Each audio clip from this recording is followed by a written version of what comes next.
Hello, everyone. Welcome to Adobe Live. I'm your host, Ruben, and I'm super excited again because for the second day, we are here with Kelsey, aka Coming Up Roses on IG. Kelsey will be designing a secondary landing page using Adobe XD. I want to say hi to everyone on the chat and say hello to people that came on yesterday. Laura, what's up? Voodoo Ball, Laura again, Keys My Creative. Hello, everyone on the chat. Thank you so much. If you are on YouTube, just hop over to behance.net/Adobe Live and join our conversation. Yesterday was a great day. It was a fun day because Kelsey created a landing page for one of her clients, and it was super, super dope. So before we show and go over to Kelsey, I just want to remind you that you can start your day with a Photoshop Creative Challenges hosted by Wade Acuff every weekday at 9 a.m. Pacific time, and tune in and challenge yourself for a new prompt every single day. Also check out the new Illustrator Creative Challenges with Jack Watson every weekday at 11:30 a.m. Pacific time, right before this stream. So tune in, challenge yourself with a new prompt every single day. Kelsey, for those who don't know Kelsey, or you were not on our lives yesterday, Kelsey is a branding and web designer with over 10 years of experience. And she was creating one of her clients' homepage, landing page. And today she's going to be creating the secondary homepage. But before we jump into the secondary landing page, what about if, Kelsey, you can tell us a little bit about yourself for those people who don't know or who were not here yesterday, and you can just let us know what you did yesterday a little bit, and then what's your plan for today. Take it away. Awesome. Thank you, Ruben. Thanks so much for that introduction. And thanks for everyone who tuned in yesterday. It was really fun to design live for my first time. Thank you so much for joining. So I'm Kelsey. I am the founder of branding and design studio Coming Up Roses. I started Coming Up Roses after working in the music industry for 10 years. And I worked for festivals like Coachella. I worked for big concerts in Los Angeles, big tours around the world in content marketing. And with that really came the knowledge of how to connect with your ideal audience through language and visuals. So it was pretty natural that my second career was designing and doing that for my clients. So awesome. A little bit about me. I'm a self-taught designer. I learned mostly from Behance. And also I love creatives. I took a few of their courses when I was starting out just to learn kind of the nitty-gritty of Squarespace in particular, which is where I design websites and build websites. I love to design, but my favorite job is definitely momming.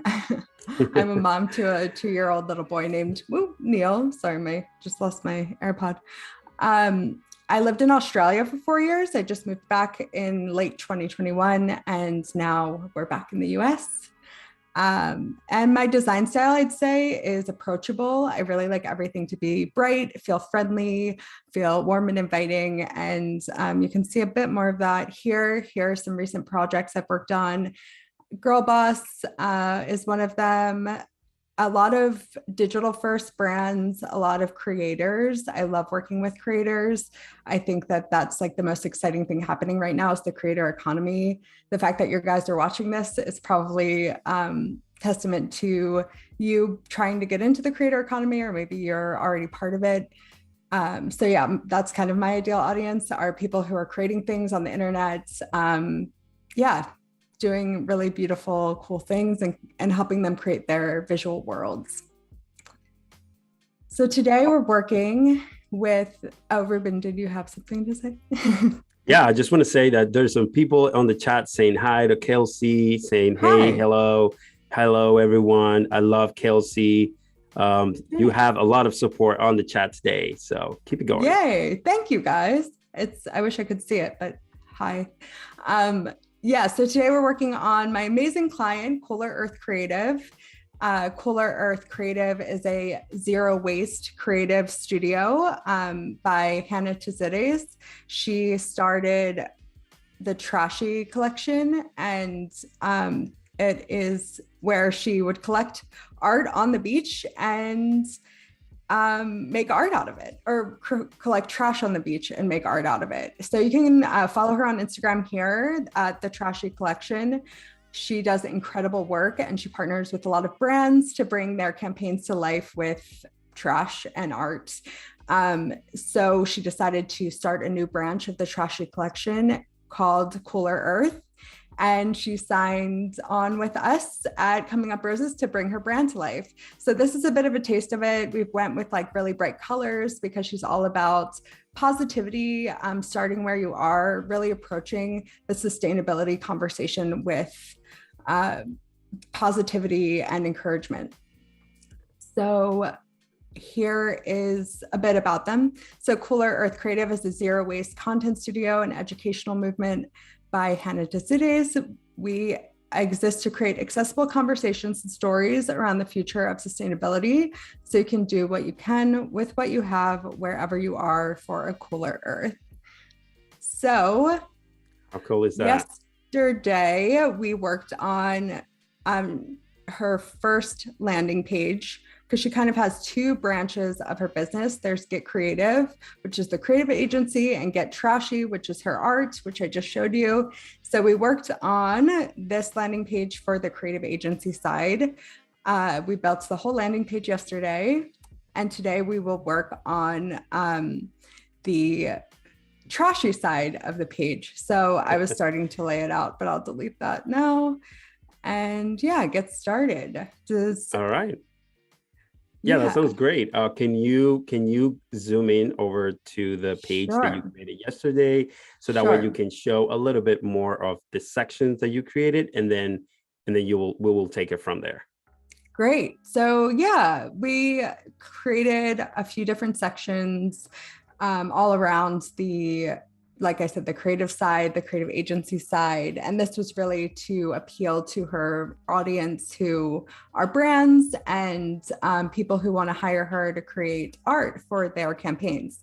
So this, we kind of built out her services, what she believes in as a studio, past clients, testimonials, and about Hannah as the main page. And then this will also branch out into other pages within here. So she'll have like a services page, a page for people to fill out a form if they want to work with her, and about page as well. So then today we're working on the trashy page. So that's more about people like who might follow her Trashy Collection, who want to purchase her art. And so that's what we're going to build out today. Nice. That's great. And guys, just to let you know, this page was built by Kelsey, of course, but she was interacting with the people on the chat. She was getting suggestions from the people in the chat. We were changing things on the fly. We were, like changing colors, changing typography, just to see how things look. And that's what's all about. And I want you to do the same thing today. If you have any suggestions while Kelsey is like designing this beautiful landing page, just let us know on the chat, and we'll see if we can do it. Awesome. All right. So shall we begin? There you go. Let's do it. So the way I'm going to build, I spoke about this a bit yesterday, is having some repetitive sections from the other page, because I built in Squarespace, and it's really great because you can kind of, even though you customize sections, you can make them templates. So you can repeat sections throughout the website without having to recode those sections. So I'll do a bit of that, and I'll point that out when that's happening. And yeah, I guess I'll just get going. There you So the go. first thing I can copy over is the header, which I should have grouped, but I didn't. That's So I'll okay. copy that over, and this was like a toggle. So I'll kind of do a toggle on how that works in a bit. I thought about maybe changing the header when I was planning out the page a bit. So I thought, so we'll see maybe if you guys have any suggestions with changing the header, if you like it as is. And I have copy over here. So I think I'll copy this over just because it'll be like the same format. And then I'll just replace the copy. These are ways that you can kind of design more quickly. Someone yesterday asked about grids. I use these guides instead of grids usually, but then at the end, usually I'll go ahead and tidy everything up. Yeah, I think grids are, like we said yesterday, grids are very useful because it allows you to balance your designs when you're, working with a specific website or software or mobile app or whatever you're doing. Definitely helps you out. So I definitely suggest if you're starting right now, you can, enable those grids. And then if you wanted to, bring some guidelines like Kelsey did, then you might as well do that. Yeah, I'm a big fan of the grid, but not until I lay everything out. Otherwise, it just gets a bit tedious turning it on and off. And I can't really design with it on because it blocks, it kind of blocks the design. Yep. Guys, if you're joining us now, Kelsey's working on a landing page, which is a secondary landing page. Yesterday she did the first page, and then today she's doing a secondary landing page where she's going to put in some of the components that she already did, but she will be creating new components. So yeah, so here I am doing kind of a sticky scroll. So this side will stay sticky and this side will scroll. So I'm just kind of building out different images there. Nice. To do that, different pictures of her art and of Hannah as well. So awesome. That's happening. How's everyone doing today? Who is joining and where are they joining from? Guys in the chat, let's see, what are you joining us from? Let's see, we have a question from Chaktik. Can you explain why you select this typeface and how to find the perfect typeface? Yeah, that's a really good question. So we had put together a mood board that kind of had some retro influence. It had this like some really nice thick serifs to go along with the logo, which is quite retro. So we kind of play around with different ones to fit the mood. I usually actually start with some words. So like usually before I do the branding, I'll have like a set of words that describe the kind of feeling that my client is trying to put across with their brand. So kind of what I said, like I said earlier about Polar Earth, they really want to be encouraging, bright, vibrant, positive. They want to be like this welcoming voice in the sustainability space.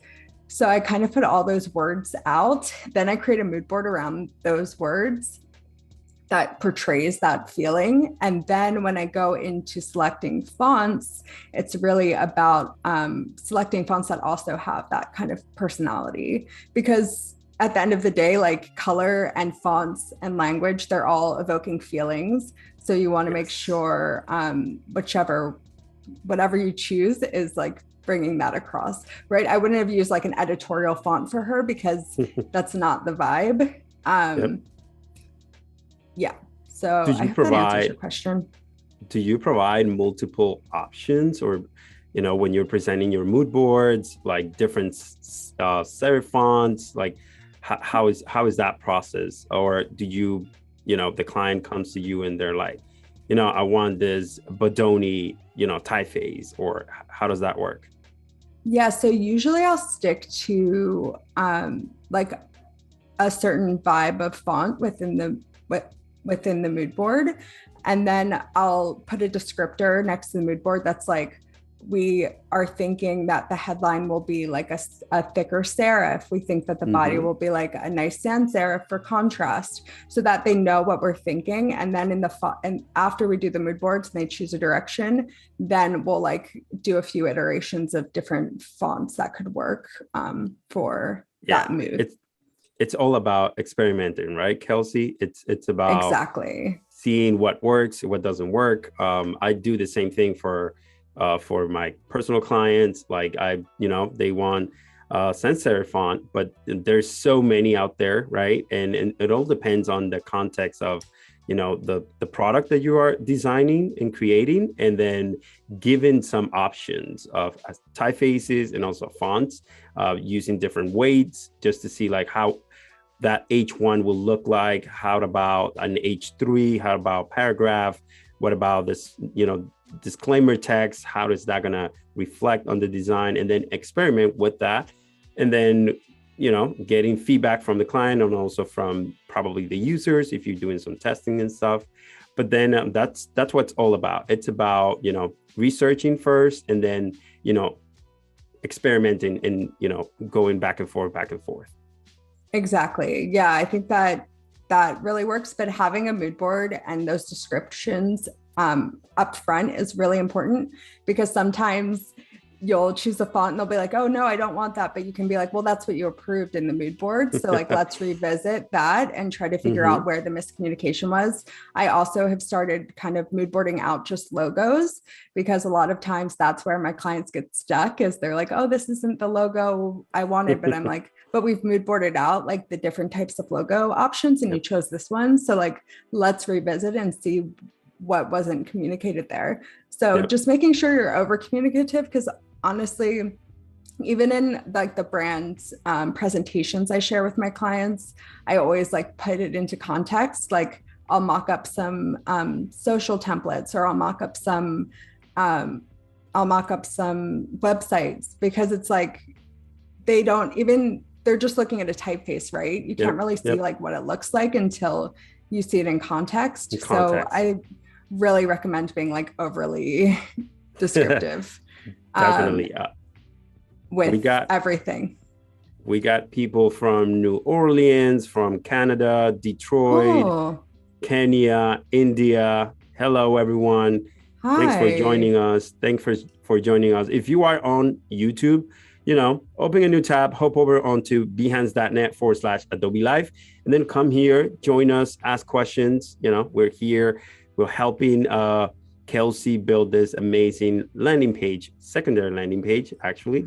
And it's coming out pretty good. What are you working on right now, Kelsey? So here I was thinking of it doing like a split scrolling section, like I said. So just to like show off her art. I think I'll like maybe work on what's like the sizing of the art and what I actually show picture wise. But the idea is that it'll go kind of scroll down and then you can scroll down to the rest of the website. But it's like kind of a cool effect to show all of that up front. There you go. Nice.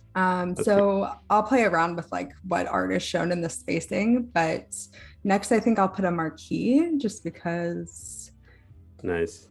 Like I said, I think it's a good way to get that, like move the eye down to the rest of the page, especially with you have like half of it scrolling and then you move into this that's scrolling as well. But yeah, I'm thinking maybe I want to try something different with the header. Does anyone have any recommendations? I was thinking maybe of having it like off to one side, or maybe. Yeah, let's see. We have a question from Erica. She's saying, hi, how do you duplicate sections without having to redo custom coding in Squarespace?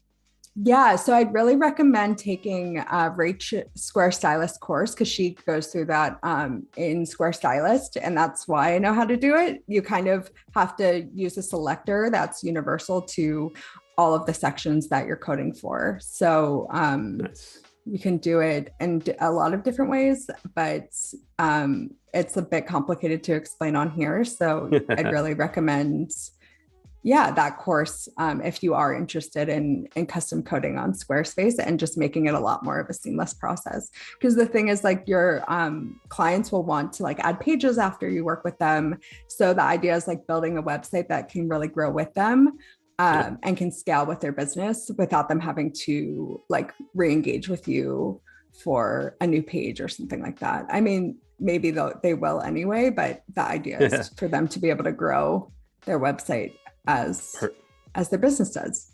Perfect. Budoval, thank you so much. She just put in the website there. It's squarestylist.com. So guys, go there, check it out, see if it works for you. If you think it's gonna work for you, then just sign up for that course, take that course and learn how to manipulate and create scalable components.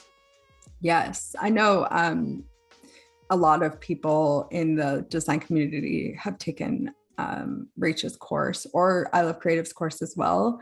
Those are the two courses that I've taken, other than like Behance University, obviously. Yeah, courses are very, very important. And nowadays, there are so many resources out there, and so many things that you can learn from. And sometimes people don't take advantage of that stuff. I wish I had, YouTube and all of that stuff back when I started. But now there are so many platforms out there that they can help you become the designer that you wanted to be. So definitely recommend taking courses, invest in yourself like Kelsey did. Of course, I have done it too. Throughout my journey, I'm always learning new things, learning new techniques, making sure like I'm up to date with technology. So yeah, I think that's really important. Yeah, I really recommend those two courses, but there's so many out there too. So I think that, yeah, there's lots of ways to learn new skills.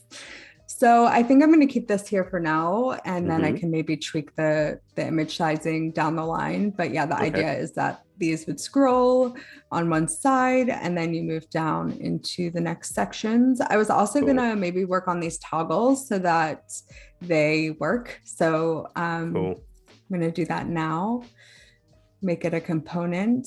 And what I'm doing is I'm making it a component, and then I am going to make it toggle to the new page. So the idea is you can toggle over to the Trashy page if you land on this side of the website and want to check out Trashy. So nice. Yeah, I like that interaction, and when people interact with the product. In this case, you have a toggle there, so people can just click on it, toggle, and then it'll switch to back and forth in between those two.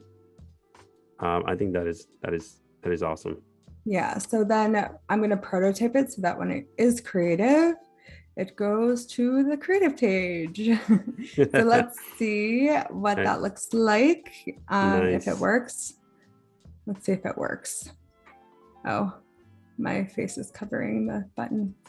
There you go. Oh, there we go. Did it work? Seems like, oh, it did work. Yeah, now it's a Trashy. Yep. Okay, cool. So now we'll have to do the same to Trashy. Yeah, back to the home page. Oh, that's awesome. Work both ways. You know what I mean?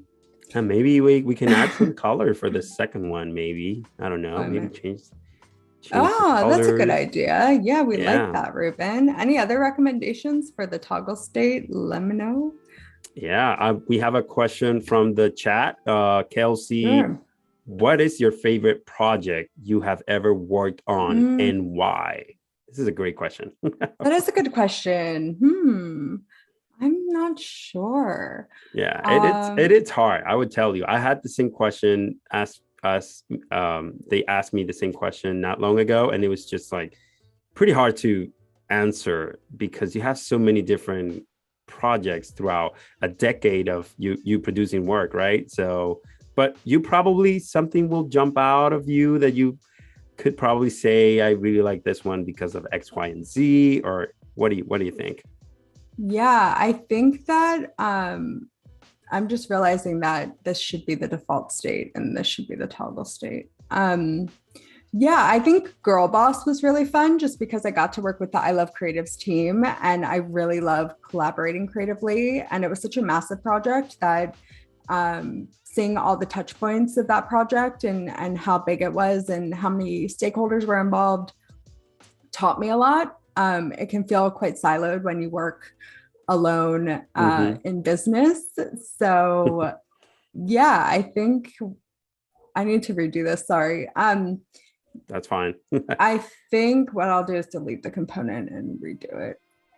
That's what I get for talking and designing. Yeah, so I think that I would say Girl Boss. It was really cool to work with Puno and her team and yeah, just kind of be part of a bigger thing because you don't get that very often when you're designing. I do now because I do have a team now, but for a while it was quite siloed and it was just little old me designing away. Well, I can tell you got something else. Oh no, that's it. That was all. I can tell you one that jumped into as far as like my favorite one and why I like that product. It was for a college. I designed a landing page that it was more like in the recruiting and career assessment, type of page where, high schoolers and people that wanted to jump into and go to college actually go into this page and take a career assessment, and based on your selection and your test results, it'll spell out, like it will give you like suggestions and stuff like that. And I think this project that I work on, it was so fun to work with because I actually went and meet a lot of students, right? And I got to ask questions left and right, like, what do you think it should be on this page? Like we were doing like a lot of research. We were meeting with people. We were doing like conferences with other, people just to find out what works and what didn't work from previous, experiences. And I think to me, it was one of those projects that, even though you're not changing or reaching to millions of people, but you're reaching probably a couple of thousands, and then you get to help them choose the right path in the right career. So I think that's the one that I jumps into, like when I have to pick one of my favorite projects. So yeah, that's amazing. What was the name of it again? It was for a career assessment for local college here in PA. It's called Northampton Community College, and yeah, it was fun. Like just the whole process. Guys, it's sometimes we tend to think about the end result of a project rather than just like enjoying the process, and that's what I did. I enjoyed the whole process. Get to know a lot of people, ask questions, make sure like we were actually creating a frictionless website, and a website that really people enjoy to go to, and not just like, oh, I feel like this is just one of those career assessment tests where you just like, filled out a form, done by. This was more interactive. We included video in there. We included some interactive stuff in there within the page, and it was so fun. And at the end of it, like it came out really nice, and people were just going into this page and filling out the form because it was so cool and interactive. But yeah, that's super cool. Yeah, it is. It's fun to collaborate, I think, especially if you're like working solo. It's important to take time to work with others, or a lot of people are like, I can't afford to hire anyone, but if you kind of even can get like a creative's priced ahead of time and then price them into your project, like the work is just going to be better. Because I think we talked about creative blocks yesterday, but when you do have a creative block, just having someone that you can kind of bounce off of and have jump into the project and throw ideas around with can just help so much. So you aren't spinning your wheels, which I know can happen a lot as a creative. Definitely in a creative field. So yeah. All Maybe I right. should not So use in there. So I kind of worked it. The toggle kind of worked out. I'm not sure something didn't quite work, but it like I think they'll get the point when I am presenting the website. cool. So what are you doing right now? So now I'm building the shop section. I thought we'd do like maybe a featured, we'd do like maybe a featured art piece and then have like toggle so that you can like toggle through and like add to cart. Or not toggles, but like little ellipse buttons. Do you know what I mean? Yep. Like these little things. What do you call them? Yep. Yeah. Ellipse, kind of like on controls. Yeah, controls. There we go. So that's the idea for this section. Nice. Like maybe you can kind of browse different art pieces and add them to cart. I think that would be a nice feature here to kind of scroll through a little gallery. That's nice. And you could like change what art she features here. So if she has like a new piece or something, it's kind of like the hero. Products. Awesome. Yeah. We have, let's see, we have another question on the chat. Okay, we love to hear about a project you struggle with and what you have learned from that experience. If you're comfortable sharing that, of course. Yeah, sure. Project I've struggled with. Yeah, I feel like every project has its own struggles. Let me think of one recently. I'm trying to think. My clients have been pretty happy recently. Yeah. Oh, that's awesome. Philip said that's called pagination. Yes, you can call it pagination. You can call it controls. It all depends on, every designer calls it differently, but in this case, we can call it pagination. When I think about pagination, I think more about really pagination, like really like going from page 1 to page 35, but these are like slide controllers are more, to me, in my case, are called more controllers rather than pagination. Pagination, like I said, in my opinion, it's when you have, hundreds or maybe, 20 different pages and you have to add, a pagination widget, which, it's always at the bottom of your component, and it goes from 0 to whatever number you have for that. But pagination sounds,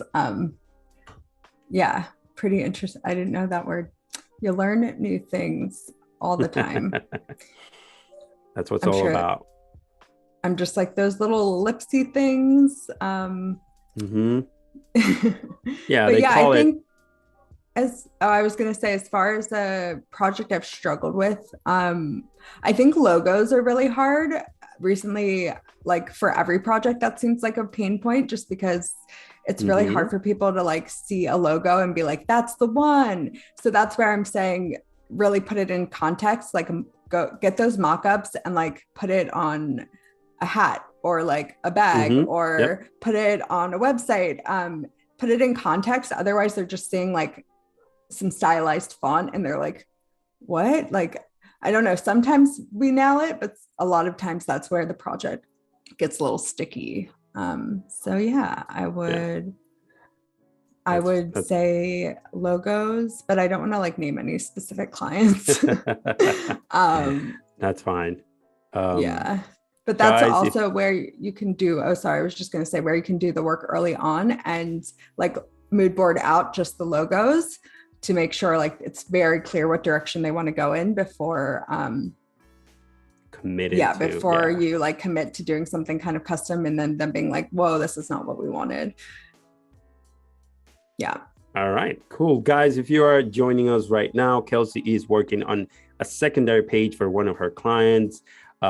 She's working on a new section now. She worked on the header section already, but now she's working on a second section where you can kind of like have a pagination carousel type of thing where you can toggle between those and see what what they did for as far as like the art and stuff like that. So also, if you are on YouTube, just hop over to behance.net/Adobe Live, so that way you can join the conversation and you get to ask us questions.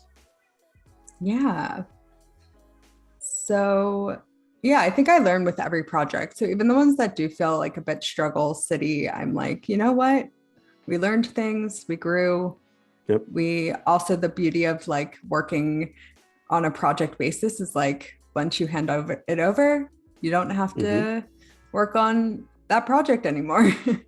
So there's lots of things there's always positives that you can take out of any project, I feel like.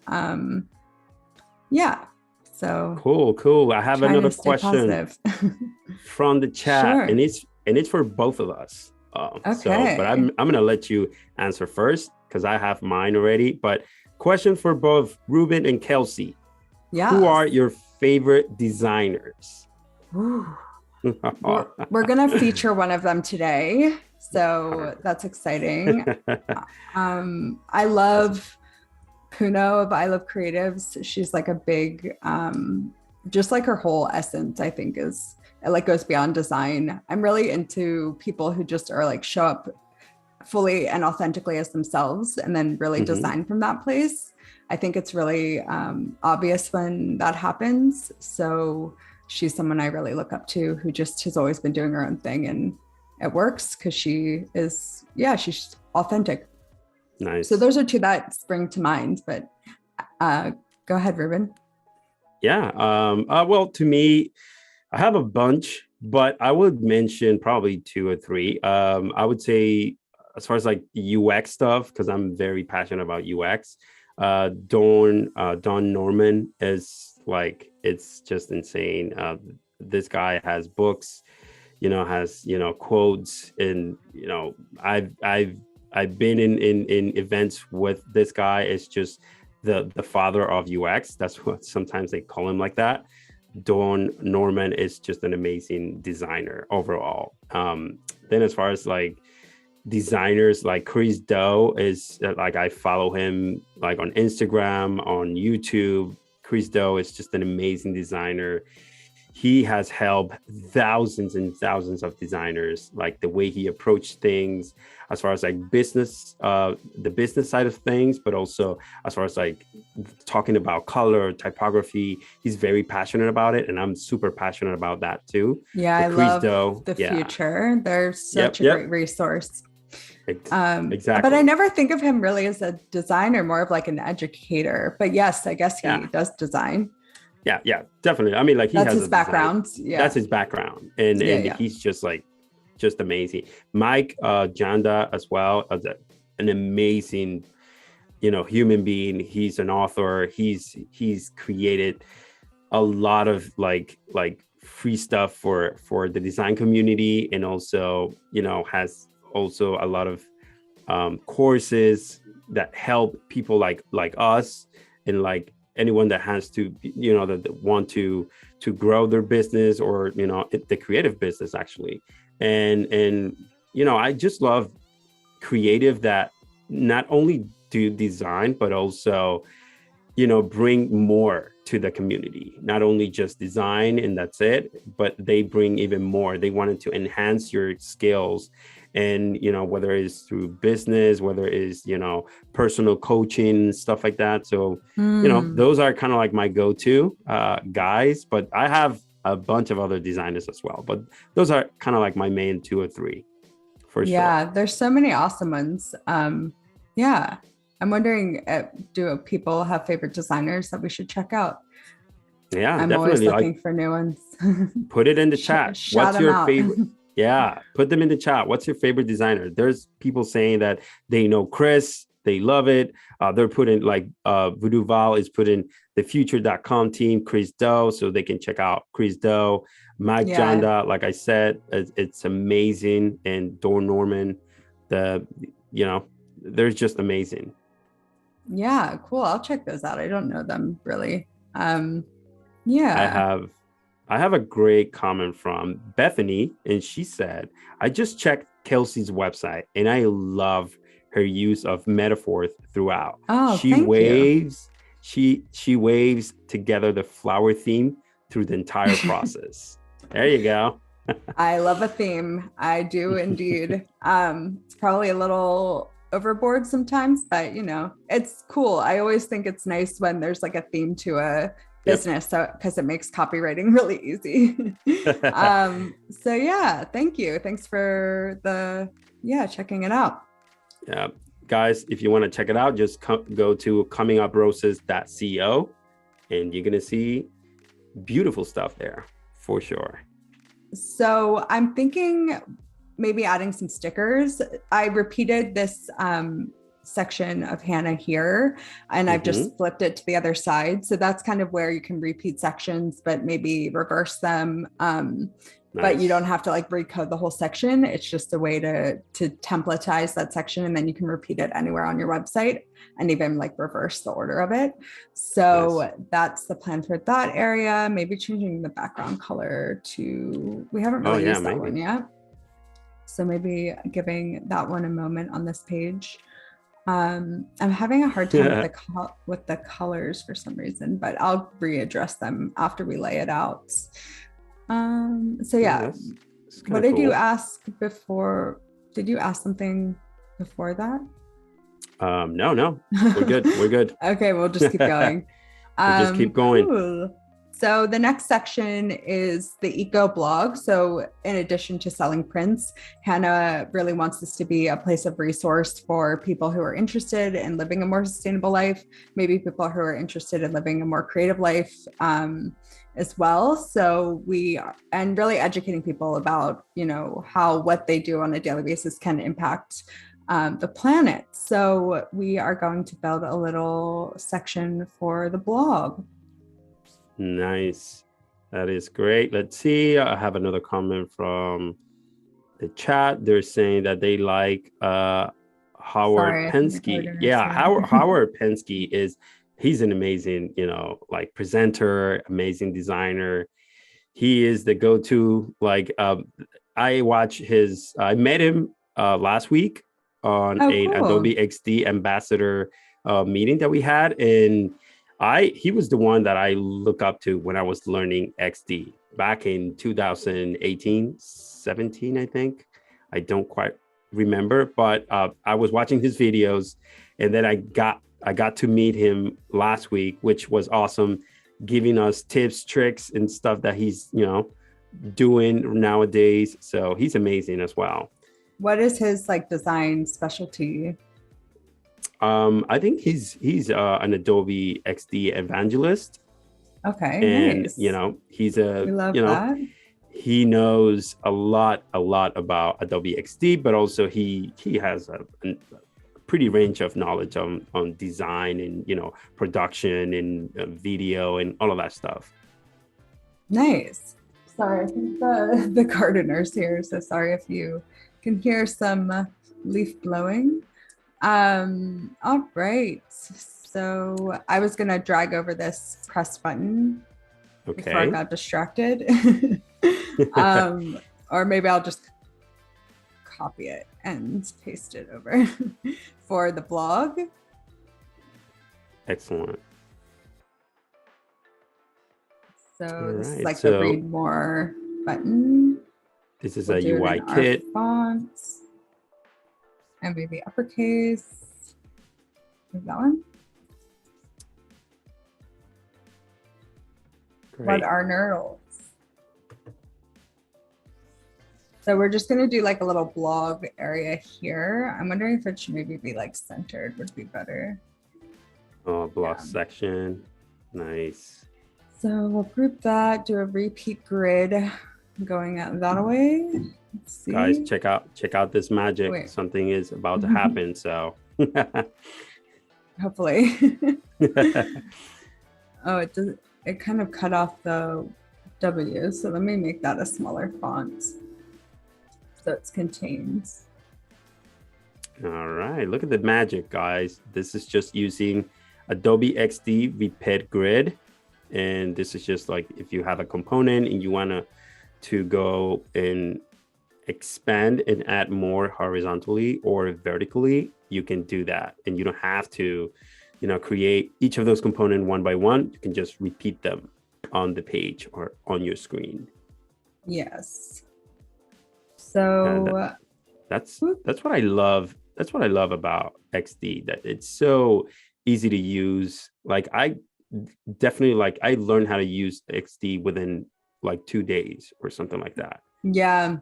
I mean, I'm still learning all kinds of things it can do that I learn every time I design a new website in it. So yeah, it's so awesome and dynamic, and you could fully prototype out a website, or if you're like me, you just kind of design it and then you can.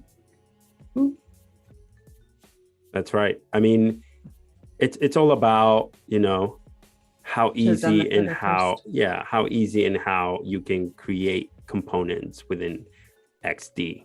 And it's all about timing, because you wanted to, prototype and design in a fast way. So Adobe XD is the perfect tool for if you're starting, your career as a UI UX designer. Definitely recommend you to start with Adobe XD and, work your way up and also, create prototypes, create designs. I create everything in Adobe XD, my presentations, my designs for mobile, for web, for softwares, for my social media as well. Even though Adobe Cloud Express just came out with this product that you can create amazing social media posts within the app using your phone. It's amazing, guys. Check it out if you wanted to. But I use Adobe XD, and now I'm using, sometimes I use a little bit of Creative Cloud Express, which is awesome. It allows you to create these posts pretty quick, and you can post it in your social media right away. That's what I love about Adobe. Are you talking about what is the program you're speaking of? It's called Creative Cloud Express. Yeah. Is that the new Adobe Spark? That's the new, well, don't know. I'm not sure, 100% sure if it Sparks, but it's pretty similar, actually. I think it's a new product, or they just replaced the Sparks. But I used it, downloaded on my phone, and I loved it. It's so easy to use and so quick. So people could take advantage of that. Yeah, I love that program. I think it is the new Spark, or they've rebranded Spark to, I might be speaking nonsense, but I think that's correct. And yeah, I love it. It's so awesome. Great for creating, and I use Adobe XD a lot for creating social content. It's awesome because if your client has Adobe XD, and a lot of my clients do because they're creatives, or the Creative Cloud or whatever, they have all the programs. You can actually design their social suite on Adobe XD and then send them a tutorial of how to do it. And it makes it so easy because they can drag and drop photos, easily duplicate things. So it's such a good program for that as well. Yeah, that's right. I use Adobe XD, like I said, for creating all my posts, my carousels, everything. And I, combine them within Premiere, of course, and also do Adobe Rush, which is a quick. Oh, I love Adobe Rush. Yeah. It's such quick. A good phone app if you want to make a quick little reels, or I use it a lot for if I have a website that's scrolling that I want to show people the web. Yeah, I always bring it into Adobe Rush on my phone to edit it. Yeah, that's what I love about Adobe products, that you can reuse the components and everything. You can just pass it from one program to the other, and make the edits, and then post things on your social media or your website or your mobile app or whatever you need. It's so easy to use, so cohesive. Yeah, it's awesome. Definitely. And it's really great for building websites, obviously. Cool. So right now I'm just finishing up the blog area. I want there to be like an indicator to show people that they can scroll Nice. left to right. So that's what I'm doing now. All right. Cool, cool, cool, cool. People in the chat, what do you guys think? Do you guys like so far what Kelsey has done? Let us know in the chat. What do you want to, if you want to change a color or what do you think? Let us know in the chat. Yeah, I need to work on the colors. I'm like obsessed with colors. That's where I get caught up a lot. And every time I look and like the colors aren't quite right, I'm like, okay, I have to look at it later after I lay everything out because otherwise I'll change it like a million times. So yeah, the idea is like this will kind of slide that way as things scroll and you can kind of click on any part of the blog to read it. Because I think sometimes there's no indicator and then it's confusing. Like it's very confusing. It's all about the experience. Right now we have this split scroll section. This will kind of, you can click to change.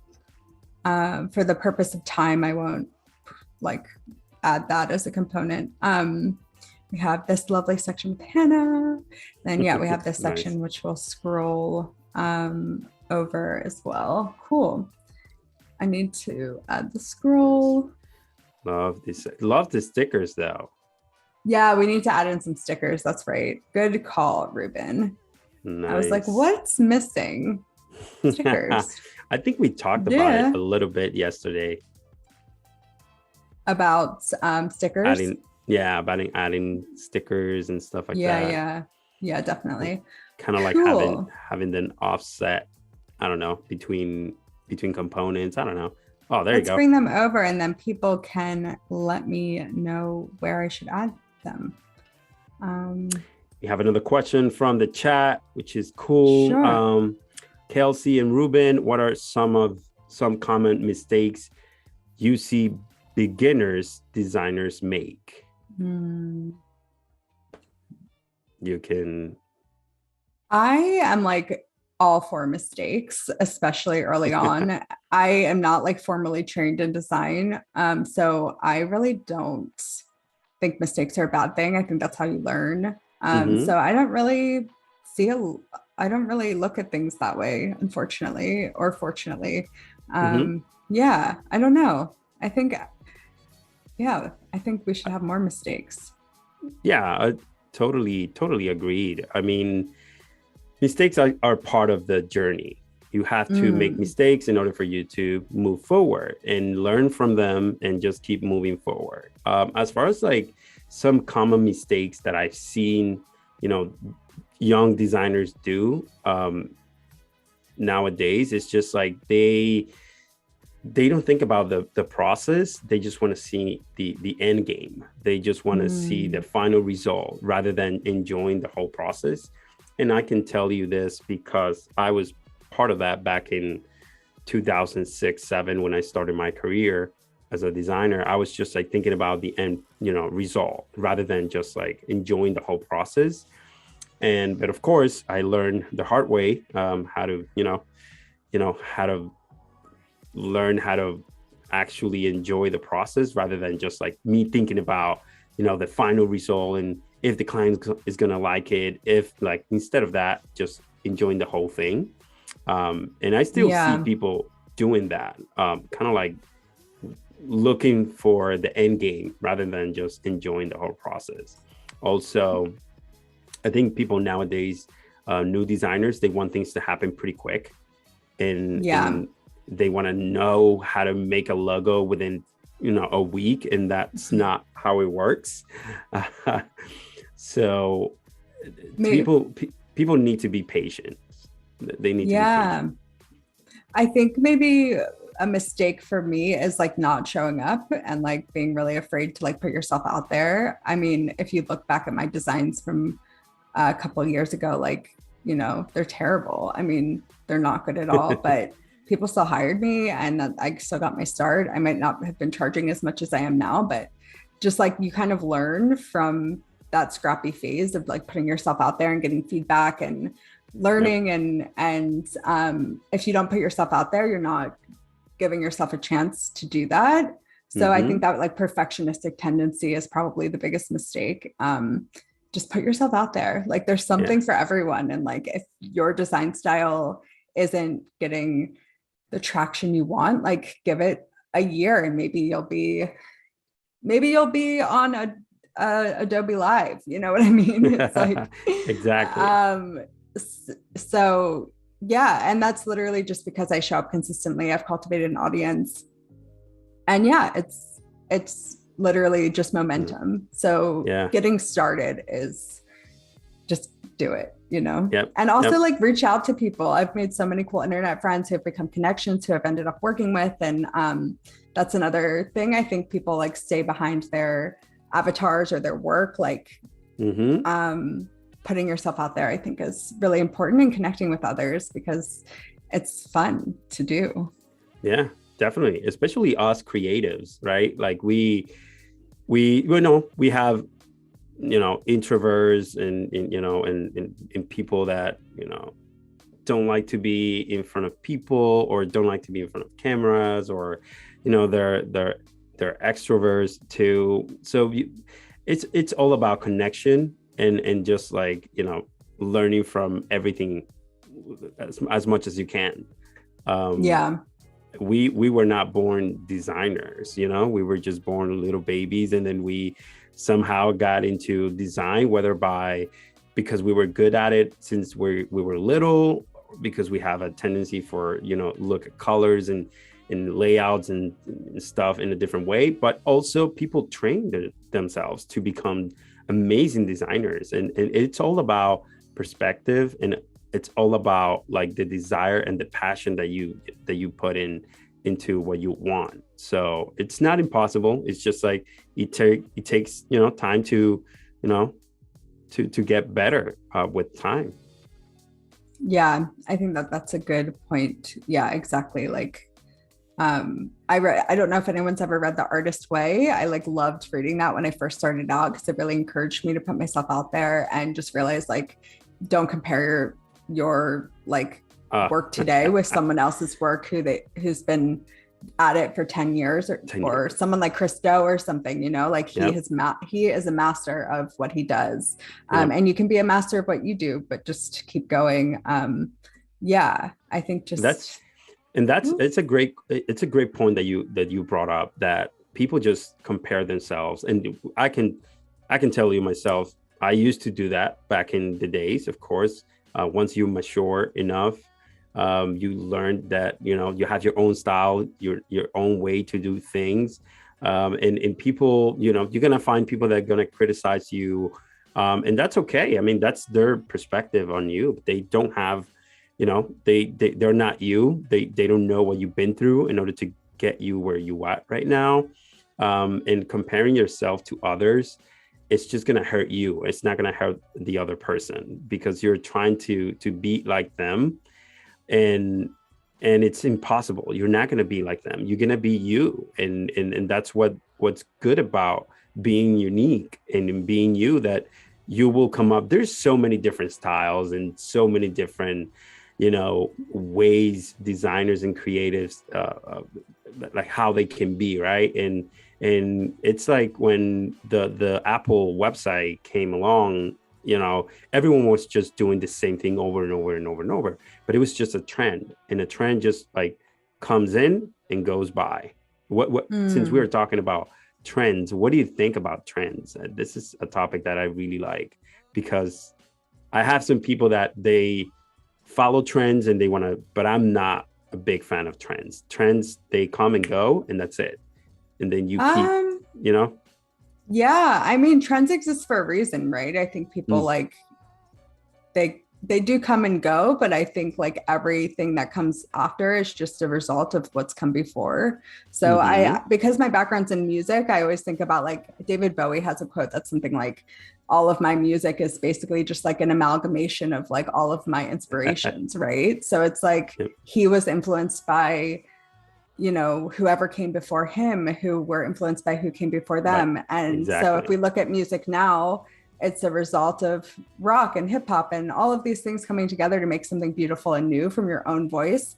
I think it's just important to like learn your voice, learn your positioning, learn who you are and why you're different.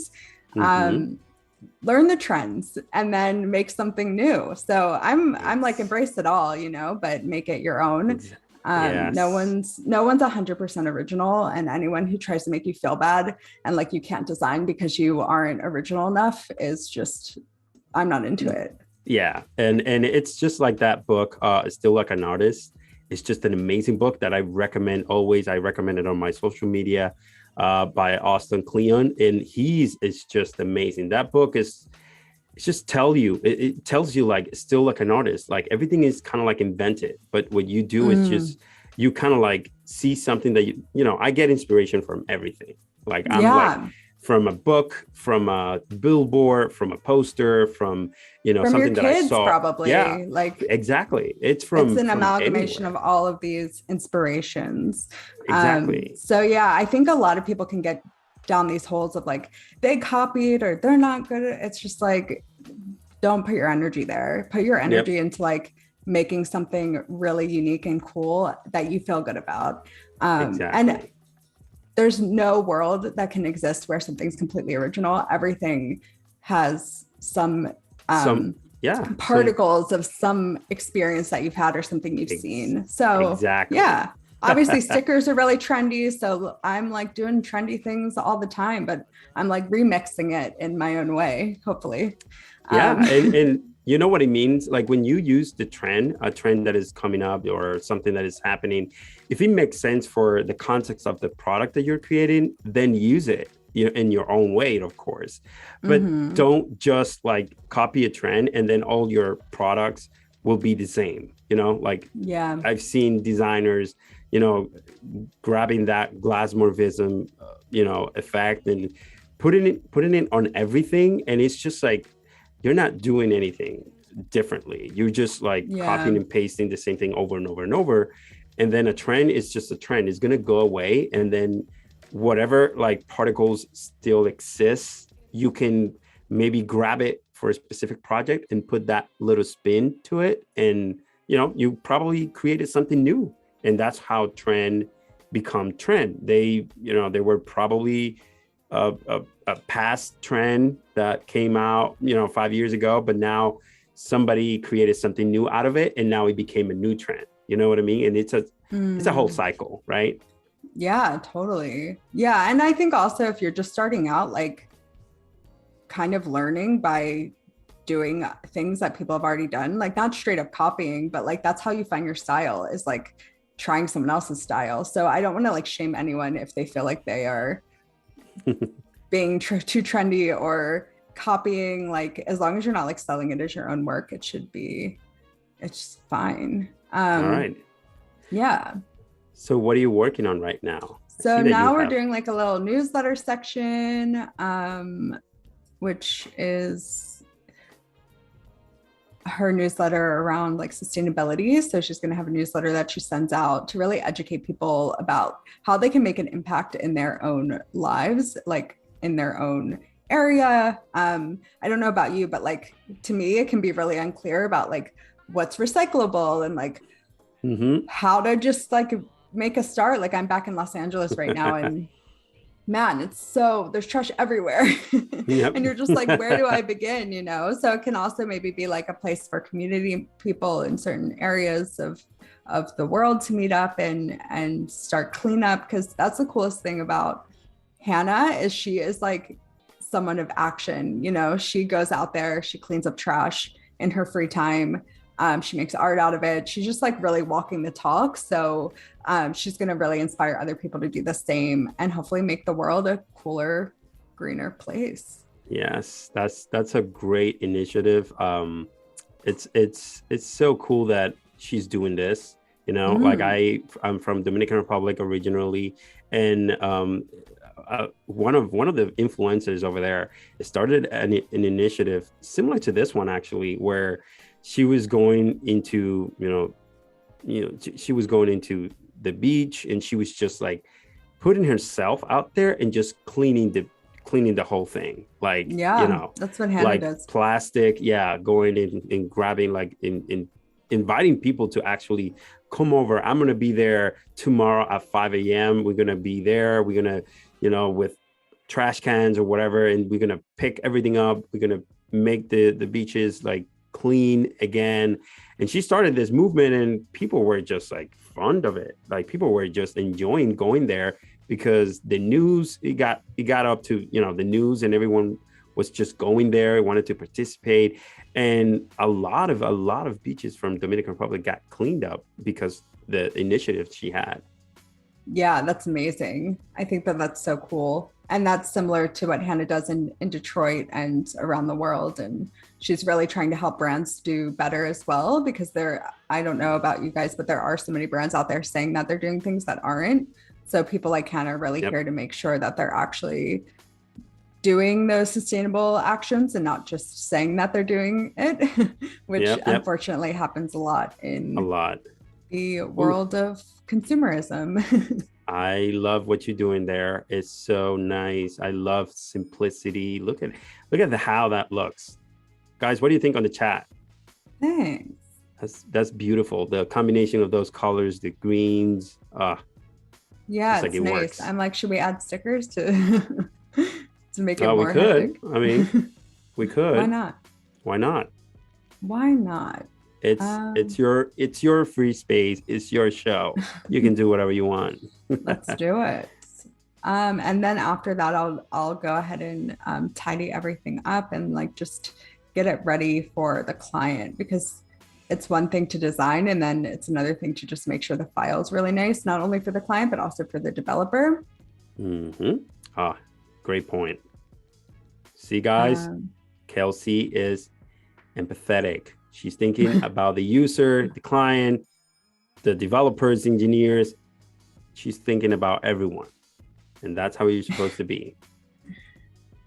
Yeah, I think as a developer myself, nothing's worse than getting a file that's like a hot mess. So I try to at least like group things together and tidy things up, make sure they're on the grid and all of that stuff. Cool. So yeah. We have another question from the chat. Sure. It's from M. Wendua. He's asking, do you do your own copywriting work? It depends. For me, for my business, yes, I love writing. So it's a big strength of mine. So I find it like easy and fun.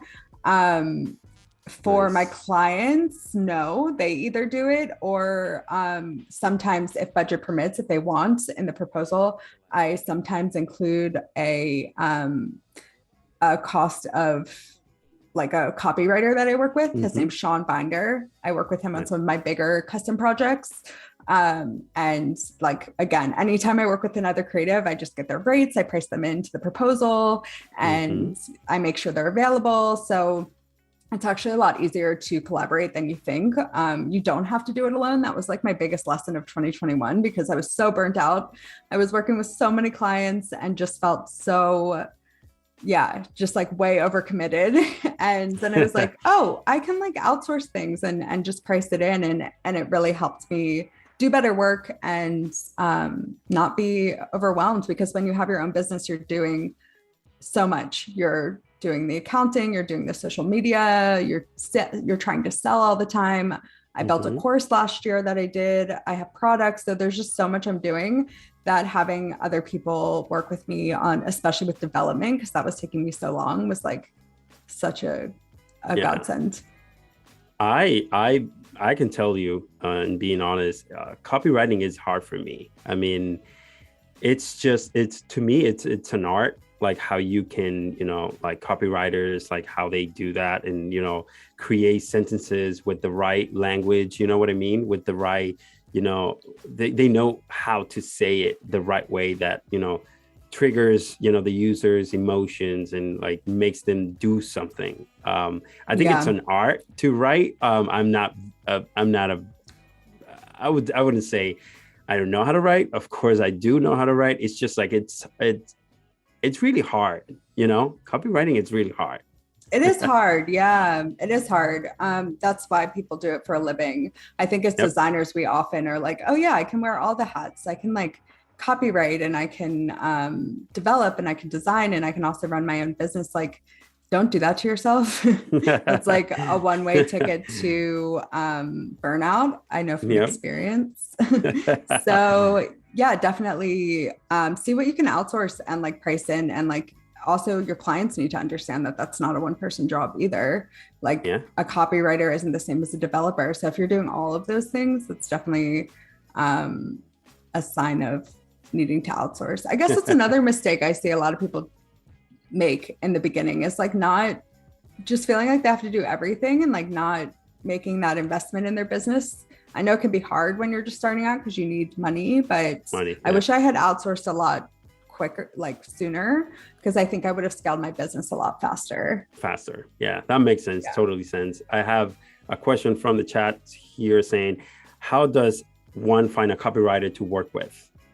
Oh, that's a good question. I think starting with like maybe websites or something that you like love their copy or brands and looking at who did their copywriting, asking other people in the creative community if they can recommend anyone.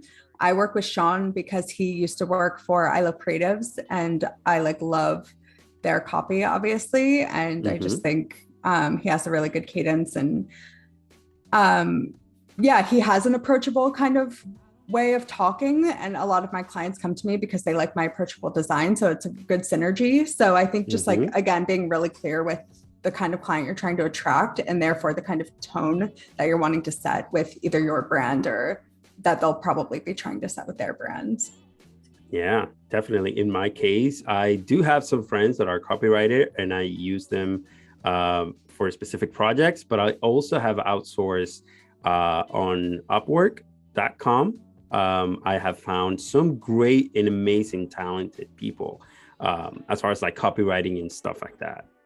Also people, you can write something up and yourself, and then you can just hire someone to copyright and proofread it and edit it. And, it's all about, using your resources. You cannot do it all. And like like Kelsey said, that it's better if you outsource some stuff. So that way you have the free time to, whether you need the time to create a website or a mobile app or something, while another people, it's helping you with the copy, which is, for me, it's a lot of work.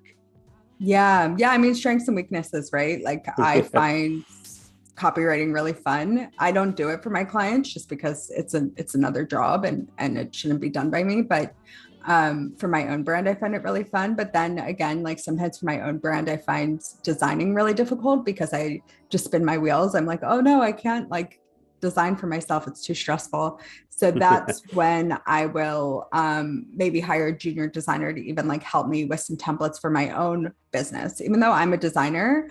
But it's like, that's where I get stuck a lot is my own designs because I can be quite perfectionistic with my own brands. So I think that is something too, like where are you spinning your wheels? Because maybe that's where you need to outsource first. Because as a person owning a business, like the most important thing is your time. And if you're spending a lot of time on things that aren't moving the dial, like money wise or client wise, then you need to maybe like reassess what you're spending your time on. These are all recent lessons that I've learned. So just trying to pass them along. Yeah, guys, if you're joining us right now, Kelsey is doing a secondary landing page for one of our clients, and she's doing an amazing job. She's reusing existing components from what she did yesterday. Also, she's creating new components as well.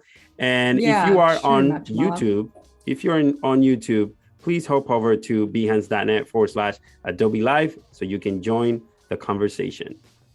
Yeah, do people want to help me with the colors maybe? I'm feeling like maybe some of the colors, sorry, I'm mowing the lawn outside. I'm feeling like some of the colors are maybe a bit off. If anyone has any suggestions. With maybe changing that color or. I don't know, maybe can you probably zoom in a little bit just so we can, there you go. So we can see more, maybe, I don't know. Let's try Maybe something neon different. and What do you then guys changing think? this color. I kind of like the neon and then changing Ooh. that to, oh, I always do that. Yeah, Into the I like the layer. neon. Maybe, but if you do that, then you probably will have to change the bottom bar just This to, one, yeah. maybe something darker. Yeah, I like that. Oh yeah, I like that a lot Okay, because cool. the button works out. There's a balance there between those two. What do you guys Cool. think on the chat? And what about the heading? Did you like the bar before where it was like kind of like that? Or I do you don't think know. it What should go all the way across? Does anyone have any opinions about ooh, this navigation? people were saying add some green, and then we just added that line I read green. your minds. Yeah, right. Do you think we should do like just a standard old bar? Did you like it how it was before? That is interesting. I mean, I would have Yeah. to spread out the components and everything, but I don't know. For some reason, the other one was this was one, kind of the one that you had before was you liked that one? kind of cool, maybe because it was offset. I think you had it like offset to the left, maybe. Oh, where it was offset to the left. Yes, that is what Yeah. it was, like that. Yeah. That's kind of cool. That's kind of like have some depth to it. Sliding I don't in. know. We have a question on the chat. Let's see. Sure. I could from Allison. She said I couldn't see it in the palette. I liked the brown sticker on the navy background. Now I see it on the palette. Okay. Brown, this sticker. one or this one? Oh, there you go. Yeah, that's the one she was talking about. Brown. Yeah, that's cool. Yeah, I haven't used that brown too much actually. Maybe I should pop it behind like this or something. Oh, and we got some suggestions from Philip saying that probably full width at the top is, and then when you scroll down, it's kind of like offset. That could be That could interesting. work. Yeah. Yeah. I like. Thanks, Philip. So full width, and then maybe it like goes down or maybe it just like when you scroll down, maybe just like it gets fixed, maybe, and then the side comes in, from the side. I'm always trying to do interesting things with navigation, but I feel like it's it's hard to code, so I don't like to do too crazy things. But yeah, there's the straight up one that might be good to have as an alternate when I'm presenting it to my client, see what they think. Cool. Definitely. And then what about other colors? Do you think these are working well together? Do you want to see a different color in here? I think it works. I mean, what you have there works. It's pretty straight and balanced. You have different background colors for each of the sections, so that way you get to separate those sections and you're not like blending into everything. That's pretty cool. Yes. The stickers are working. I'm digging the stickers for sure. Yeah, they are fun. Cool. I think because we have some time, maybe I'll start on the mobile version just to kind of show my process there. Yeah, definitely. If you want to go for it, let's do it. Yeah. We still Does anyone have any other questions before we do that? Yeah, we have about 10 minutes before we go into the artist spotlight. So you have some time. Cool. All right. So I would start with this completed page. I only start the mobile once it's totally approved, just because then I'm not editing two versions. And then I will start a new frame. So what do you think? iPhone 13? iPhone 13 Pro maybe. Some people do Max, the biggest one, but I like to keep it in the middle. Nothing too crazy. Yeah, same. Whoop. Cool. So usually for the mobile menu, you have to collapse all of the like menu items into a like hamburger menu or something like that. Yep. So we will do that. And then I'll include maybe the toggle in that menu as well. Awesome. When you work on mobile, did you plan ahead of time to kind of like see what sections go into the mobile, what makes the cut, and what things we should, there are some trade-offs sometimes when you're working on, a mobile site and also a desktop, because some clients might want everything to be in the mobile. And then sometimes you might have to like, have some trade-offs and make sure like, all right, the most important things will be on the mobile, and then the least important things will be there on the desktop version. So what's your process like? The only thing I really ever lose sometimes is like a photo. So for instance, like maybe the better mobile one will be to do the trashy one, just because I have so much images stacked in that split. So let's do that one instead, actually. It's a bit longer too. So for something like that, right, you're not going to have that split section because it's going to be stacked. So what you'll want to do is maybe choose like 1 or 2 photos to show instead of like all of these. So you lose that, but you just can't have like that many photos. The scroll will be too long to get down to the information. I mean, you could if you wanted, but I usually like lose photos. But besides that, I usually keep everything. What about you? I usually when I go for mobile, everything is just a block element. So you just have to like think about it, think about the user first, of course, and put the most relevant information in front of them. Nowadays, more than I would say 70% of people are going into a website, and they're, I think it's even like 90%. They use their phones. They're not going to go into a computer right away. They're probably using their phone.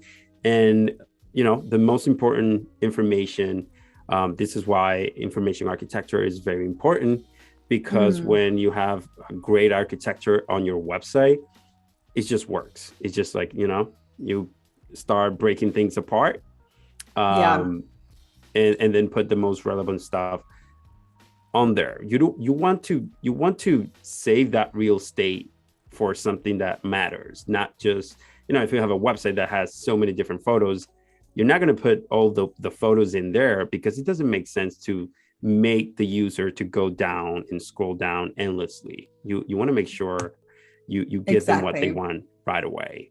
But yeah, that's kind of like my approach. Same. Sometimes I have to, compromise, because the client wants specific things in a different way. And, I try to educate my clients on certain things, of course, but also listen to them, because, they know their business, and we're just trying to make whatever product or service we're working on, trying to make it better. So it's all about researching, listening to clients, listening to users, and then just making, the best decision for the application or for the product. Yeah, totally.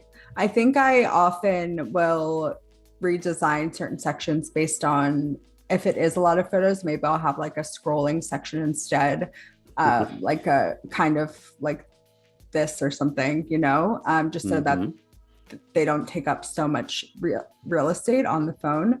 And you put kind of like the most important information first. So the call to actions and the things that are going to make people take action instead of the things that are there to kind of delay or add extra flair, I guess.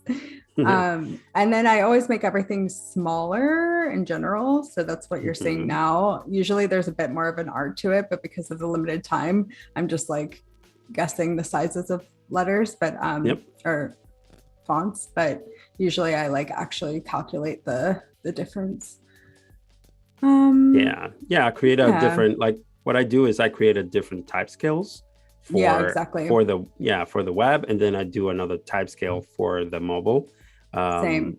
And then you work your way up and start moving things around, experimenting, making sure like it works, making sure like with developers, if, this font, this typeface is going to work. And, experimenting is it's probably, I would say, 90% of our jobs. It's just like design, but also like experiment a lot. Definitely. That's pretty cool. That's fun. So I think what I'll do here is maybe repeat these cool little circle arrows. Oh, nice. Because I would have already coded those in Squarespace. They're called auto layouts. So if I can already code that auto layout, I can just add an auto layout to mobile and then hide it from desktop so that this section like only appears on desktop, but it's already coded. So it's about reusing components, guys. That's what it's about. Yeah. Make life easy on yourself. And we also got a question. Code. Yeah. We got a question from the chat here. Do you use any resource when doing user testing, like online services or survey templates? Doing testing for a website, if you wanted to test a website. Yeah. So again, like going back to Rachel's course, which is like so robust. If you're trying to learn web design, specifically Squarespace, because that's what it's called, Standout Squarespace. But I think she's making one for Shopify as well, actually. She has a resource there called Testing Refinements. So it's just like a big checklist of checking it across browser sizes and making sure it's good on all the different mobile responsiveness. And so I think that is probably a really good resource if you are looking. That's what I use. I'm sure there's other resources. I just test on different, you can go into like developer mode and test it on different, different size screens and stuff like that. So that is awesome. There's so many different platforms out there. I have used some of them, of course, usertesting.com, Hotjar, for example, to kind of like view how your users are, using your website and where they're clicking, using heat map, like stuff like that, just to make sure, like, understand the users and see what they want and see what they like. And then you taking advantage of that data and actually making a better user experience. So there's so many out there. So, like UX tweaks and there's so many platforms that you can use when doing testings and stuff like that. I have done testing using Adobe XD prototypes. I create A/B testings and create prototypes and go like A or B, and then people just like put in the comments, and they just comment A, B, B, B, A, B, and that's it. I'm getting feedback and I'm getting data from people using just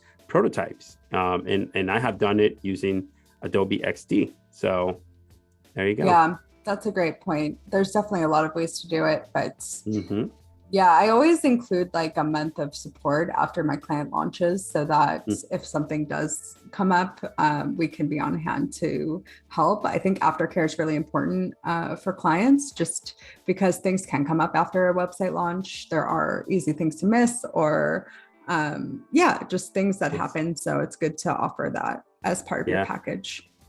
Voodooval, thank you so much. Voodooval, thank you so much for putting those websites there so people can just like go and check them out and see if it works for them so they can try it out. I also sometimes use, I wanted to say markup.io. It's a great free resource for getting your clients to comment directly on the live website. So you can just put your URL in there and let them, I might rebuild this because it's way too big. So I think that there's so many good resources and ways to get feedback on your work. I love feedback. I think feedback's really good. So definitely, especially if you're learning, put yourself out there to get feedback. But know that if you think it's good at the end of the day, like stand by it, because opinions are just opinions, and there's like no right way to design something. So I think that's important too. Definitely. All right. So we have about 45 seconds before we jump into the artist spotlight. So Oh, if you guys great. are jumping in right now and joining us, Kelsey is creating a secondary landing page, but now she moved to the mobile version of that page and she's killing it right now. She got already like 2 or 3 different Ooh, components teeny in there. tiny. Yes, I All am right. kind of rebuilding everything from scratch over here. So you can see the process. Yeah, everything needs to be, tied within those walls now. Pretty Yeah. small, but legible, which is important. All right, Kelsey, now we're going to stop, uh, do a little hard stop there, and let's talk All about, right. the artist spotlight. Cool. All right, everybody. Here's the artist spotlight for today. Do you want to start talking, Ruben, or do you You want me can to? you can bring it up to your screens, and then when we can start Okay. talking, since Kelsey with the C. Kelsey with the C. She's from Wales. So that's how you pronounce her name. Kelsey Amber. She's one of my favorite designers out there right now. She's amazing. She's great at layouts and logos, and she works with a lot of lifestyle brands to bring them to life. We collaborate a lot. Obviously, we have a social template pack we just came out with. We have another collaboration coming soon. And yeah, I think what she does so well is typography and color. We have a very similar design aesthetic. So I think that when I was talking before about that synergy with the people that you hire for like copywriting or design, like make sure you have a similar point of view, a similar aesthetic so that it can still exist within your studio and your clients, like who you're trying to attract. So yeah, I wanted to highlight her because she's another woman designer. It's a female-run studio, and yeah, she's just incredible. So Amazing work. I mean, like it's pretty. It's amazing how she's putting all these posts and all these carousels and stuff for people to get inspired by it. So guys, I recommend you to go and follow studioamber.co. Just go there, yeah, follow her, show support, show some love. Like we as content creators, because we are, the three of us right now, we are content creators, and we create this stuff for you guys. It's for the community, for the design community, to help elevate each of one of the of us, actually, to share some knowledge, share stuff that really is inspiring us in one way or another. But just show some love, write her a message if you're interested in working with her, or if you wanted to just reach out to her. Definitely amazing stuff. Kelsey with a K, let's go this way. Kelsey with a K, can you show us, maybe just click one of those posts from the top, maybe just to see sure. like one of those interesting. Yeah, she's really great at, like we were talking about, trends, right? Like she definitely is Yep. someone who is aware of the trends. She follows the trends. Her stuff does feel on trend, but it also feels original. So I think Yep. she's a great example of someone who has been even though I think she's only 25 or 26, but she has been designing for a long time. And she's really someone who knows how to synergize or like create synergy between like a lot of different elements and like make it her own. Her work feels really exciting and original, very bright. Yeah. And yeah, Yeah, look at this pose, for example. It's just amazing how she uses colors, composition, typography. See the difference between, this is very inspiring, guys. Like, you see something like this, I get inspired by seeing something like this, because maybe on my next project I will have a section where I'm going to be like, okay, so I'm going to use a different font, but then in the middle I'll probably use like some lines with colors, and then in the bottom I use a subheading section. See what I mean? This is what's all about. It's trying to look everywhere in places where you see stuff like this that Kelsey with the C just posted a few days ago, probably. And it's just very inspiring, like the type of work. Can you open up like a different one, maybe?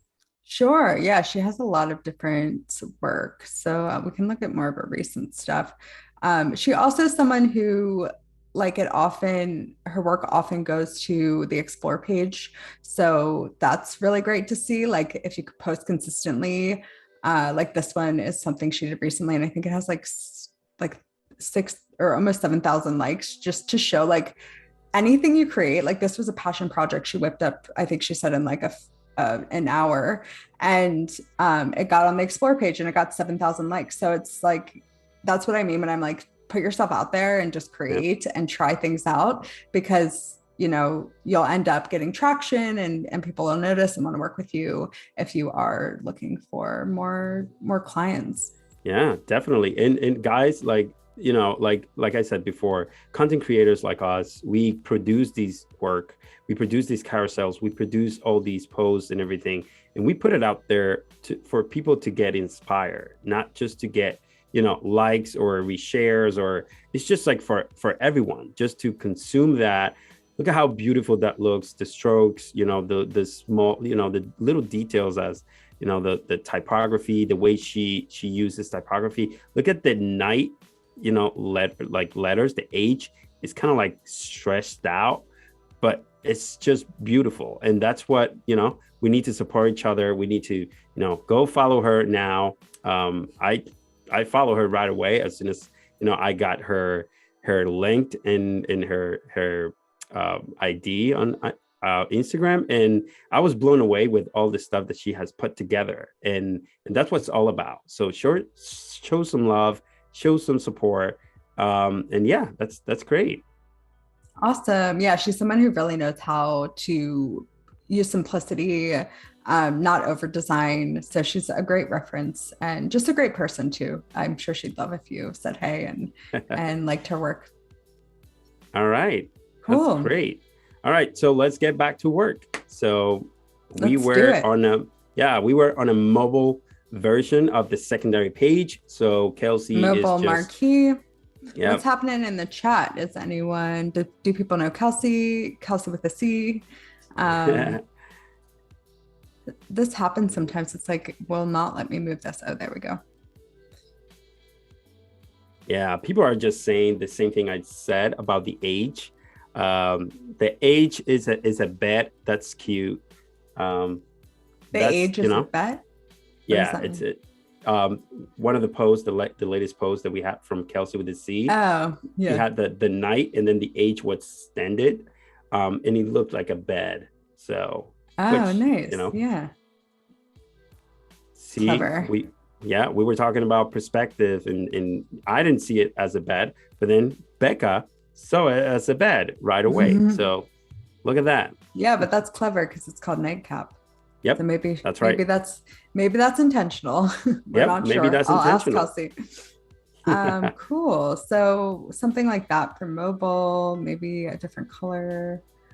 Maybe forest and changing these to lighter. Maybe, yeah, for better contrast. Yeah. That's cool. Cool. I like what I'm seeing so far. It's funny that Kelsey, with the K, our Kelsey, she created her own menu button, like hamburger menu right away. She just used the what should we call it? The path tool. The pen tool. The line tool. Yeah, and then just like created 3 lines, and you play with the strokes, and then boom, you have it. If it was me, of course, I would probably go and use my resources and go to the plugins and be like, oh, I need a hamburger menu. Boom. Yeah, I mean, I even have one in my UI kit, which I was thinking about, but it's like. But you created it right away, which is amazing. I guess awesome. I could use that. It's probably a bit better. Maybe I'll give it a go. Does anyone have any questions as we're kind of like wrapping it up here? Yeah, we do have a question. When you don't create your own icons, where do you get them? Interesting. Well, there's a great little plugin for XD called Icons for something. Icons for Design. Yep. So you can get them there. There's also something called the Noun Project that's good, but you just have to pay for the icons if you do use them. It's like a small licensing fee. What about you, Ruben? Well, I do use icons for designers and on Adobe XD, of course, but then I also go to different resources. I do have one called Freebie Fridays, which is from one of my friends, Robbie, UX Robin. And he put together this amazing resource for all the designers. I'm going to put it in the chat, which is Freebie Friday .xyz. And it's just an amazing resource to have because not only you have icons there, but you have also, design tools, design systems, illustrations, UI kits, UX books, research tools, portfolio, podcasts. Everything's just in there. Just, go give it a try. And I use them all the time because they have a lot of resources when it comes to icons and stuff like that. Yeah, that sounds like a really good resource. There's so many cool resources out there by other designers just like helping each other out. I think that the design community is just so amazing. And so, yeah, it's just an awesome thing to be a part of. So many people helping each other out and learning from each other. And it feels really special. So yeah, I'm such a fan. Yeah, definitely. Thanks, Baduval.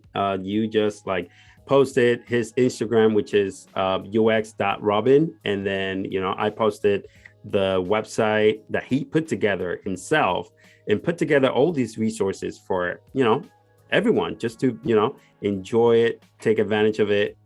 If you need an icon library, you just go there, click on the icon tab or the icon labels, and then you will have a bunch of resources just for icons. And if you need something for a design system, for example, you can go there and click on the design system little tab, and then it will spell out a lot of design systems that you can, use as an inspiration for your next project. Yeah, that's great. Thank you for sharing that, Ruben. Yeah, for sure.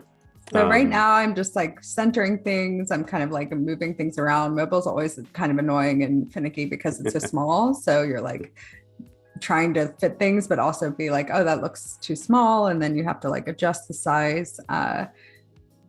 So yeah, that's kind of what I'm doing right now. I'm taking this section here and stacking it because I think that would look better than side by side. I think it might be too small. What do you all think? Do you think that's a good thing to do, or would you prefer to see something different? Yeah, I mean, it's all about when you go into mobile, it's about block elements. It's about utilizing your space the best way possible. We do have a question from the chat. Kunal Patel are those 2 pages responsive yet? I'm going to let you answer, Kelsey. Yeah, well, they won't be I'm making the mobile responsive one right now. Is that what he means? He was more about asking if they were already responsive, if we probably have designs for those. But not at the moment. I'm going to take the lead here. And not at the moment. Kelsey has been putting together these pages with limited time, which, she will definitely make them responsive when she goes into Squarespace.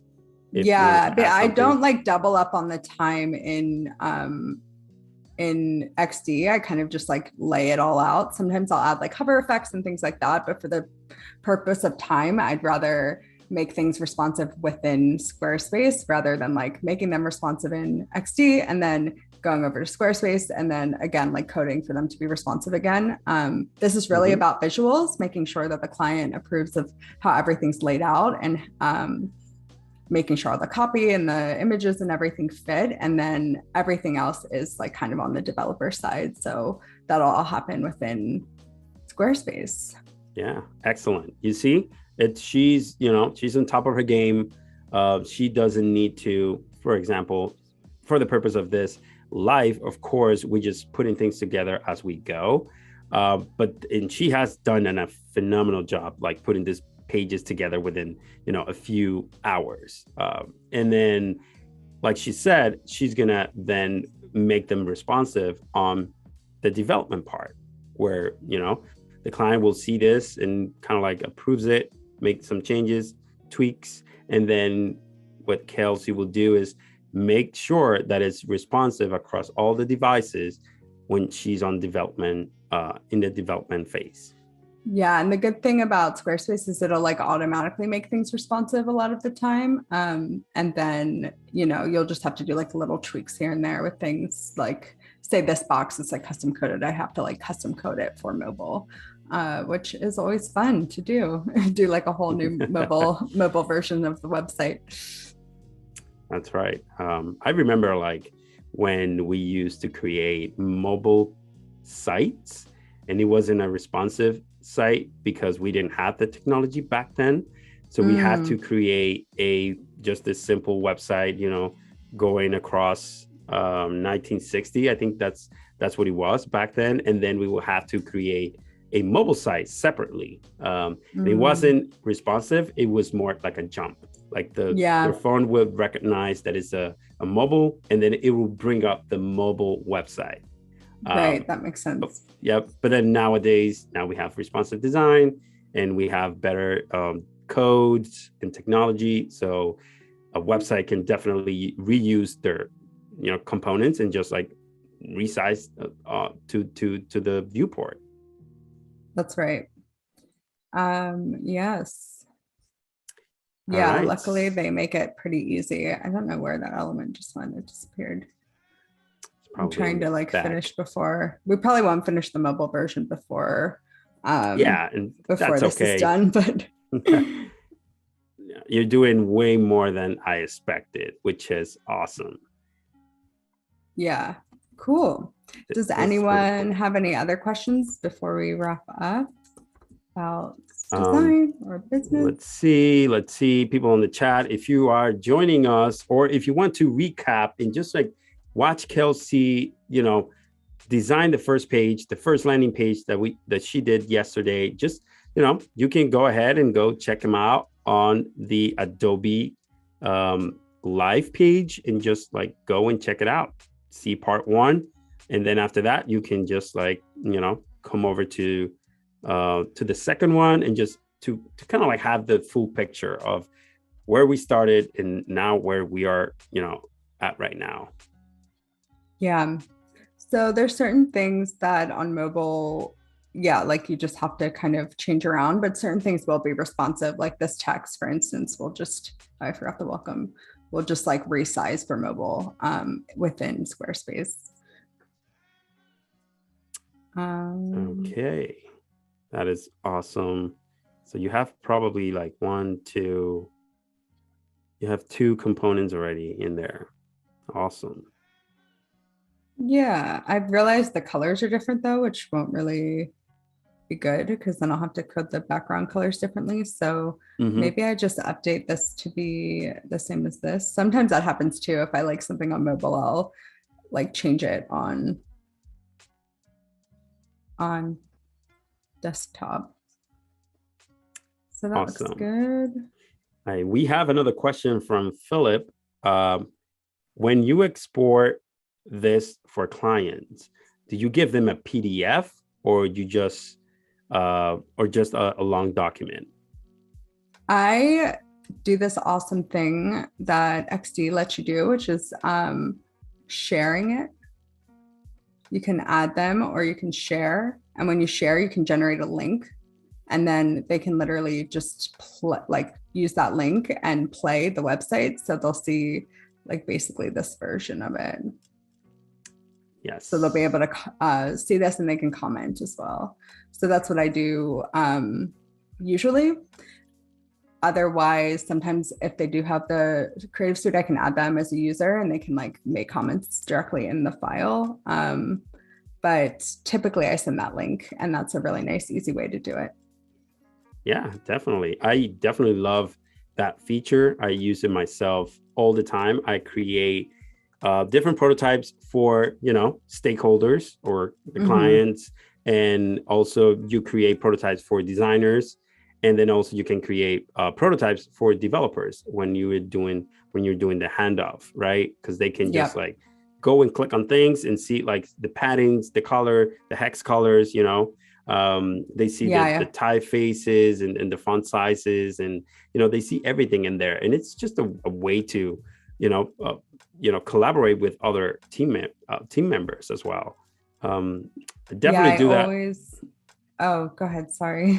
No, I definitely use prototypes, because they're a fun way to interact with your stakeholders, clients, or with your designers, your peers, and get feedback right away.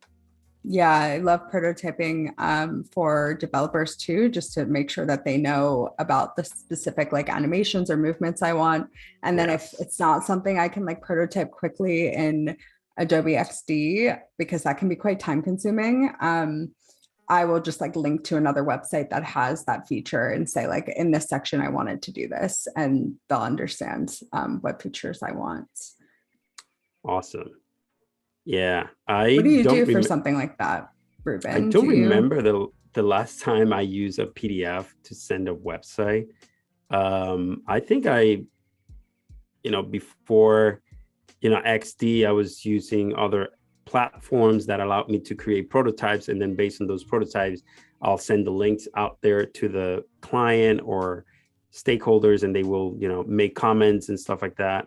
I think nowadays everyone is more digital per se, and the way it works by you creating these prototypes, it allows them to get to you pretty quickly by adding comments to sections that they might think, hey, we need to make this a little bit bigger, rather than just calling you and be like, hey, you probably missed something, or this prototypes will definitely help you get on track, and also you can check them off like when you're done with them, so that way the person who wrote it will get a notification type of thing, or it'll be clear from your comments section that you've done it, it's already been taken care of.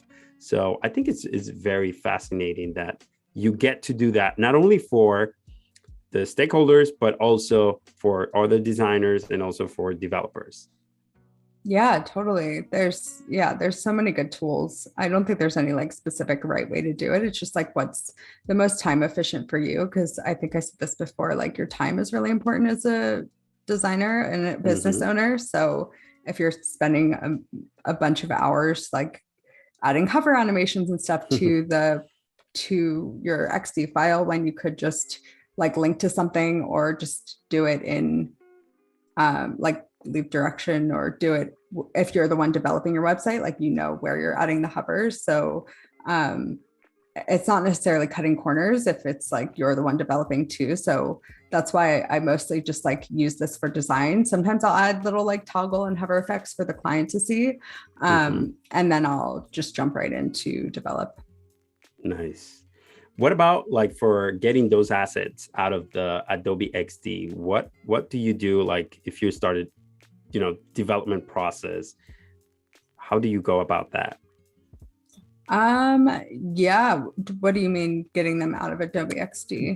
Getting them, like you have some graphics, you have some logos in there. Oh, yeah. So Adobe XD actually makes it like so easy to export things as like SVGs or PNGs and optimize them, because it's so important when you're developing a website, is to make sure that, I think we talked about this yesterday, but just making sure like nothing's too big, because it'll slow down your website speed, which will like make it it's bad for SEO.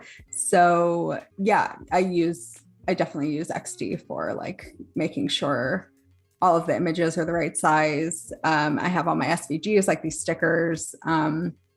And yeah, I mean, the logos and stuff I would have already exported from like Illustrator and stuff, but they work really well together too. So yeah, I love XD for making exporting easy and optimizing images easy, because that can be like a bit of an annoying process sometimes. If your client gives you like massive files and then you have to like optimize them all under like 400, I think. Yep. Yeah. That's right. I do actually use Adobe XD, of course, to export all my stuff, SVG, PNGs, and JPEGs. Of course, you get to choose what type of format do you want to export with. So it's very very easy to use. You can support so many easy. different things at the same time. But yeah, definitely. We are pretty close, probably like 2.5 minutes left. I think you have done an amazing job. Thank you. Past 2 days, amazing. And I'm so glad we get to hang out for these 2 days and get to know us, a little better. What do you think? Do you have any type of advice for all the viewers out there, people that are, young designers that are starting their career today? What can you tell them? Yeah, like just keep going. Put yourself out there, put your work out there, reach out to people. Like just littlest things, the little step forward will give you momentum. And then before you know it, you'll have a business. So if this is really what you desire for yourself, go for it, put yourself out there. And yeah, hopefully you'll share your talents with the world. Awesome. That's great. Kelsey created this 2 amazing landing pages. And then she started working on the mobile right away. I think she nailed it. The colors are amazing. It's within the client's brand, the different type of components. It's a way to, kind of like represent what the client wants and what the user wants at the same time. She created an amazing landing page and also a mobile landing page. But I just want to say thank you. And thanks everyone who joined us yesterday. Thanks, Kelsey, for being there. And, stay tuned for the premiere of Creative Challenges with James Bonanno immediately after this stream. Tomorrow, we start the day off with Adobe evangelist Kyle Webster new show, Let's Go Fresco, at 8 a.m.